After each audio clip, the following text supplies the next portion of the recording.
Yo, what's going on, guys? It's me, That Weep here, back with What If Asta Was Meliodas' Son, Part 16. If you guys are new to my channel or just the series in general, make sure to go up here top upper right hand corner and you'll find a playlist that I have of all the prior parts, so you guys can go back and catch up and enjoy all of that binging. Anyway, today I had left you guys last time in part 15 on a pretty big cliffhanger, so I think we should start from there. Now, let's see, where was I? Ah, yes. Asta was hanging off the end of Licht's sword. Having just pierced him through the heart and severed his wings, we return to the Eye of the Midnight Sun arc. Let's get into it. This is a tale of ancient times, an era before the human and non-human worlds would forever be divided. In the kingdom of Leonis, there was a legendary order of knights, known as the SevenDeadly Sins. Dragon Sin Meliodas and Princess Elizabeth one day would come to have a son in a faraway land called the Clover Kingdom, and his name was Asta. After enduring thousands of years of torture, Meliodas and Elizabeth had escaped to this new kingdom, but what had become of the other seven deadly sins, and what had become of Meliodas? Now, Asta, as a magic knight in the Clover Kingdom, defends the kingdom with his power to fight off the Eye of the Midnight Sun, all in order to achieve his ultimate dream, to become the Wizard King. Asta! His words would catch in his throat, as we see Licht piercing Asta through the chest, right through Asta's heart, as we see the Demon Dweller's sword poking out through Asta's body onto the other side. Would be horrified. If this guy's stronger than Asta, then we're screwed, would be thinking. Licht would flick his sword, Asta's body getting sent flying across the room, Asta's body making a loud crash as it rams into the stone walls. Asta would lie there motionless for a bit, unconscious, now charging at Licht, about to attack. As Licht would turn, simply making eye contact with stopping still in his tracks. Licht would take the Demon Dweller sword, leaving the Demon Destroyer sword with Asta. One of Licht's subordinates, Raya, would then comment that Licht may as well just destroy the Scrimar and swords. Licht would reply, simply saying that those swords no longer belong to himself. I see. Which would be his reply. The elves would then use spatial magic to meet their other comrades and go and destroy the humans in the entire kingdom. While is still shocked that Licht had just killed Asta, Asta would suddenly sit up as he starts patting his chest. As he sees a glowing light on Asta's hand, he starts to heal himself. "Oh man, that hurt," Asta would say. Would be screaming, You just got stabbed in the heart. How are you alive?" His eyes bulging out. Insert the Enaru One Piece meme here. Asta would turn, saying that, didn't he know that all higher level demons have 7 hearts? If that guy really wanted to kill me, he would have had to do that at least 6 more times. Asta, after patching the skin and the flesh over the hole on both sides, would pull himself up, now jumping up as he then grabs the Demon Destroyer sword and throws it into his grimoire, saying he's going to have to figure out what that does later. Walking over to he'd tell him that this time he's going to go 100% from the beginning, as Asta slowly closes his eyes, activating his 100% power. Now Asta's wings would begin to grow this time, not being slashed off by Licht, as Asta opens his eyes, both of his eyes having changed color, and now a huge wave of pressure coming off of him, as Asta squeezes his fists. There. That guy's not gonna hold a candle to me next time I see him, Asta would say. I'm not gonna let him do that ever again. When Asta would then leave the dungeon, as they see the destruction now having gone on outside. Zora would inform Asta what had happened inside the dungeon, Asta asking what happened to Meliodas, when he notices that she's actually still unconscious. Nozel and En would show up explaining what had happened to their comrades, along with how they had luckily managed to escape. As Nozel's about to use a healing artifact, Asta would then hold his hands up saying he already healed everyone. Asta reminding him that he can use healing magic. Suddenly Nozel would start to get reports from his fellow squad mates that there's attacks happening all around the kingdom. And now, we have to go defend them. He also says that they have to save the kingdom, and even if they have to kill their comrades in the process who had been taken over by the elves. Noel would say that they're going to save everyone and their friends, saying that if they're really magic knights, then they can accomplish the impossible. Nozel would make a clicking sound with his tongue, saying that's naive, as the royal knights would then split up to go rescue the kingdom. Now Asta, along with would head out to the village of Hage. Now Zora and the others taking care of the middle of the realm, the Forsaken realm being left to and Asta. Asta and splitting up, with Asta taking Hage, and starting on the other edge of the Forbidden Realm. with each of them being able to handle the entire ring around the kingdom by themselves. Asta would arrive in the city to find that nothing was wrong. Huh? He'd see his mom using her angelic powers, healing people on the streets, and he would see Ban holding up one of the royal knights who had transformed into an elf. Uncle Ban? Ban would look up saying hi, asking what Asta's doing out here. Asta's here? This would be when Elizabeth would turn around, waving to her son, smiling, asking if he's willing to help them out. Asta would come down as she would explain that she's able to heal all the poison in their body, even the internal stuff, but since it's just her working on it, it's taking a little long. Asta would laugh, saying, yeah, I get it, as he would help his mom using his healing powers, the two of them now working together, healing everyone in the village. Ban would laugh his ass off, saying that he had been visiting Elizabeth, and when he was in her house, they had heard something happen in the street, and they came outside and saw that guy was causing trouble, so Ban naturally took care of it, while Elizabeth started healing the people who had been poisoned. Asta would go check on Sister Lily, asking if she's alright, and also asking if she'd marry him again. Lily telling Asta he's so silly, as she blasts him with water. Asta would say, well, that's rejection number 565. Whatever. Once I become the Wizard King, it won't matter anyway, Asta would say. Asta would throw himself up, as Elizabeth would ask Asta if he's alright. Asta would nod, saying he has to get going if they're alright, and he would tell Ban that there's trouble going on all around the kingdom, with elves attacking the entire kingdom. Ban would say he'd go help out, as Elizabeth would be the last one left behind in town, Elizabeth giving her son a kiss on the cheek and telling him to be safe. Asta would turn, waving to his mom, as he then heads off, flying, carrying Ban, as they continue going around the Forsaken Realm, kicking all the elves who are out there, and setting them flying, until they eventually would run into Yuno, who had been sweeping the other side. The trio would then head further into the middle of the kingdom, now moving on into the Common Realm. Yuno would say he can sense two magic powers in different directions, telling Asta and Ban to go take care of it, and he'll head further into the next realm. And as they nod, Ban starting to run off in the direction that Yuno pointed, Asta heading towards the other, since neither Ban nor Asta can sense, the magic powers in this world. Although Asta and Ban can sense each other. Elsewhere, Magna and Vanessa would arrive in town, wondering what's going on, and they would notice Luck. Magna would ask what the hell Luck's doing, the elf replying that this body no longer belongs to their former friend, but to him. Well, he also introduced himself as Lufulu.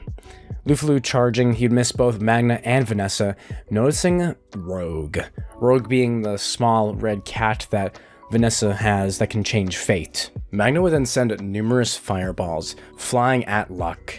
This would be when the one inhabiting Luck's body would say that those fireballs aren't going to hit them. Suddenly the flames would all vanish, but he could still sense them as he dodges all of them, saying that the humans are not going to defeat him, wondering if Magna can truly dodge his attack.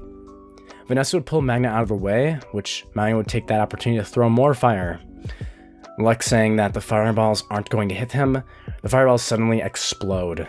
Magna explaining this new spell, throwing more of them. Explaining these new timed charge balls. Magna would suddenly appear behind Luck as he throws another fireball. Luck easily turning around and catching it, as he says that he knows what Magna's capable of. The other fireball in Magna's hand would explode. Luck wondering what's happening. Magna would explain that Luck would have known what to do, that the original holder of that body's far stronger than he is, and Magna is that guy's equal. Magna would grab a hold of the elf, throwing more fireballs and hitting them and exploding them. Magna explains to Luck that he is the best there is at taking a beating, and hits Luck with another giant fireball.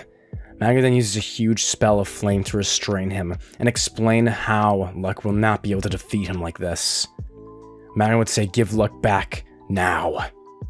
Lufulu would free himself by releasing a lightning bolt that crashes and breaks through the flame bond. Asta flying in the distance could actually see this huge discharge of lightning. Magna and Vanessa would see this huge power increased and be now nervous, not knowing if they can actually defeat him anymore. Luck would start laughing, asking how they plan to defeat him now. Magna would grit his teeth, saying he's going to beat him until Luck wakes up. Magna preparing to throw a huge fireball, but Luck disappears. Suddenly, electricity would start to destroy the town. Magna would realize that he's moving at intense speed. Suddenly, Luck would strike at Magna, and he would miss. What? He would try and do it again, thinking that Magna must have dodged the blow. and again he would miss. Damn it, what's going on? He would then realize, that cat, it's all her fault. I just have to take her down and then there'll be easy pickings. He begins thinking about how her spells work and eventually figures out about the ability to combine magic with fate. He wonders whose mana will give out first, and after a little bit, he'd finally managed to defeat Magna and Vanessa, commenting how that was much sooner than he thought. He'd hold his hands up saying that the whole kingdom would be destroyed. Magna and Vanessa would turn, telling him to shut up and give Luck back. The elf would turn, saying that their idiocy is annoying him. You're not able to break reincarnation magic with a bond. Magna would then say, oh yeah? Then why are you crying? Magna tries to wake Luck up by explaining how strong he's gotten. Vanessa saying that she's not going to let Luck be taken away. As he turns to go and kill Magna, suddenly Asta would appear. I won't let you kill my friends, he'd say, and I won't let you take them away either. Asta would then reach into his grimoire, pulling out the Demon Destroyer's sword, as he slashes at the elf. Suddenly, Luck's eyes would turn white as Asta casts the anti-magic through the blade, slicing the reincarnation magic and pulling it away from Luck's body. Lufulu's last thoughts would be thinking, he's so fast, he might even be stronger than... And his voice would disappear, as Luck's body is now back in its rightful owner's hands. Asta, Magna would say. It's like I said, you're all my precious comrades, and that can never be taken away. As the elf's soul is leaving Luck's body, he remembers suddenly what Licht's friend had once said, how humans and elves could befriend each other. As his last final thoughts would be how he wished he had gotten to know humans like them. The magic is fully undone, and Luck would then get back up in his own body, saying that he is the Black Bull's comrade, with tears running down his face, remembering the image of his mother in his mind, and how he had almost gone to her instead of them. The person who had pushed him to perfection, and had ignited his lust for battle. Magna would hug Luck, saying that he's an idiot, but he's their comrade. Vanessa now joining the hug, Asta cheering. Luck, you're back. And I guess with this sword I can save everyone. Vanessa and Magna would ask Asta about the new sword, as he replies that the sword is capable to undo the reincarnation magic. I think this sword is capable of removing one's mana from their very soul. Asta would say that the elves were not bad guys to start with. I can feel it, he'd say. Luck replies saying that he agrees that the elves were truly kind, and that he felt happiness when Lufulu was released. Asta says he's going to save everyone else with this sword, as Vanessa and Magna would be confused by Asta's everyone comment. Oh, yeah, you guys didn't get that part. Asta would reveal that the elves had taken over hundreds of people within the kingdom, anyone who had enough mana to be capable of hosting the elf souls. Vanessa would tell Asta about the light they had saw in the distance and that they should be heading to their base, which Luck replies that he'll handle that. Luck, with Vanessa's help, along with the strength he had gained from his time being an elf, his awakening, brings everyone to the base. Once they arrive at the base's location, they notice that the base is completely destroyed, wondering what happened. There they'd find Gordon, Gray, and Henry. Magna noticing Henry and wondering who that is when trying to get closer to him. But he would then drop to the ground after all of his mana would be sucked out by Henry's curse. Magna in this dazed state would say that Henry's an enemy, his eyes are now all dizzy. Asta would then quickly say that Henry's not an enemy, saying that he was able to meet him at the base before, saying that he's the one who manages the Black Bull's base. Magna still won't get it even after everyone explaining it to him. Everyone would explain to him that Gauche had turned to an elf, and then headed off to the capital after destroying the base. Vanessa says they have to go after Gauche, but mostly everyone's out of mana. That is, except Asta. Suddenly Asta would turn, feeling that intense pressure of the other magic. The magic frequency that he and Bond can't feel, thinking it could be another elf. Learning to sense pressure like this from Merlin and Bond in order to sense other worlders' magic. Asta would turn with Lost Vein out as he's ready to strike, when suddenly they would notice Charmy, thinking that she had turned into the elf. Charmy would then calmly ask who destroyed her garden, which they would tell her that it was the elves.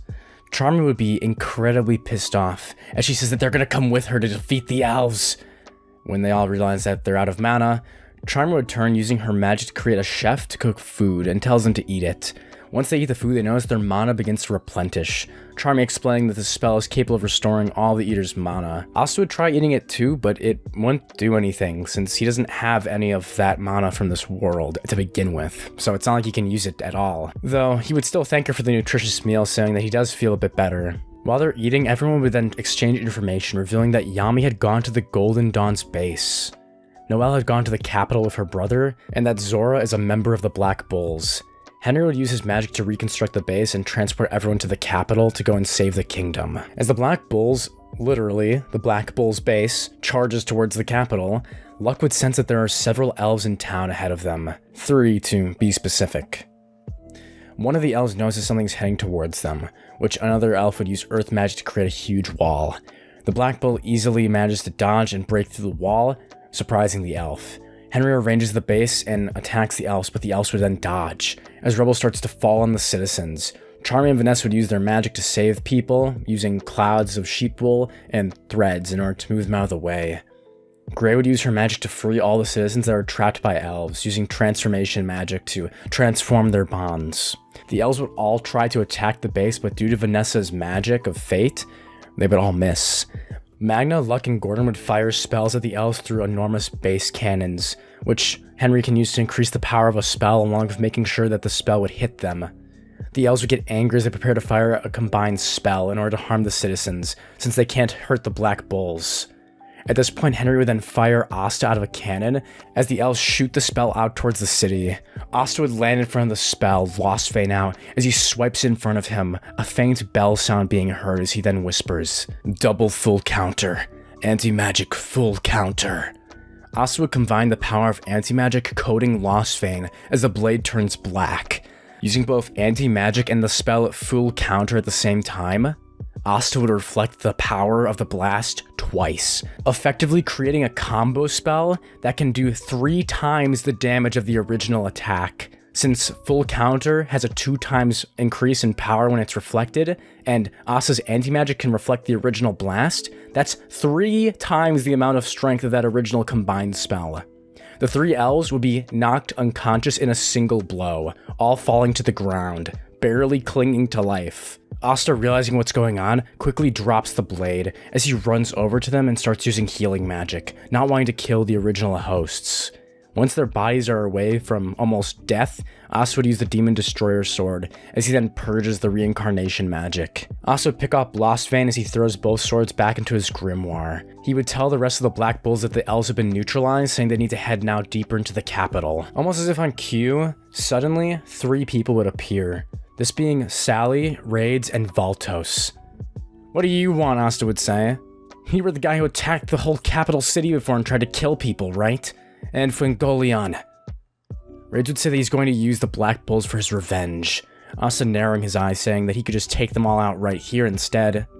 Raids replies to hold up their quick shot, saying that he wants to kill Patoli for using him for his own goals, saying that that elf has to pay. Asta would grit his teeth, saying that he can't work with people if their goals are too different. Raids would then continue saying that if they work together, they can transport the Black Bull's base with Valtos' teleport magic. If they work together, then we have a deal. Luck would comment that the remaining elves are all heading towards the capital. Raids asking if they're going to team up or not. Suddenly, the 3 would feel an intense pressure as Asta says, "You think I really need you?" The 3 would be feeling the fate of death upon them, and Asta would then take a deep breath, remembering when Licht had pierced him in his heart. "It's my overconfidence that always gets me into these situations." "Fine," Asta would say.